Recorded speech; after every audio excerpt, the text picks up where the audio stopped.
สบายดีจ้ะทุกคนบ่ได้มาอัปเดตด่วนแล้วส่วนพักส่วนครัวมักนอกมักนาวของเฮาเนาะมื้อนี้พาทุกคนมาเบิ่งมักนาวเป็นหลายแฮงทุกคนป๊าดพวดใดก็มีแต่พวดใหญ่ๆเนาะเขียวๆงามๆแบบนี้พุ่นน่ะคือเต็มต้นเลยพุ่นน่ะ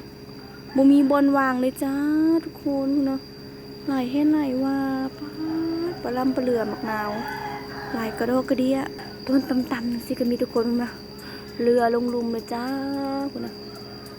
เบิ่งตำๆแบบนี้แล้วเลี้ยวขึ้นเทิงไปข้ามหัวไปพี่น้องบอกเลยว่าทางนู้นบ่ต้องปลูกก็ได้กินทุกคนนะย้อนไปพุ่นเลยเนาะป๊อดมีแต่หากใหญ่ๆทุกคนมีแต่หน่วยใหญ่ๆงามๆกระดำปลาเหลือพุ่นนะทุกคนเอ้ยพุ่นนะเป็นภูมิแบบนี้เลยต้นเดียวได้กินเมื่อปีต้นเดียวได้กินเมื่อปีหรือทุกคนบ่ได้ซื้อมะนาวกินจักเทื่อเนาะกินอยู่ต้นเงือแล้วคือจบ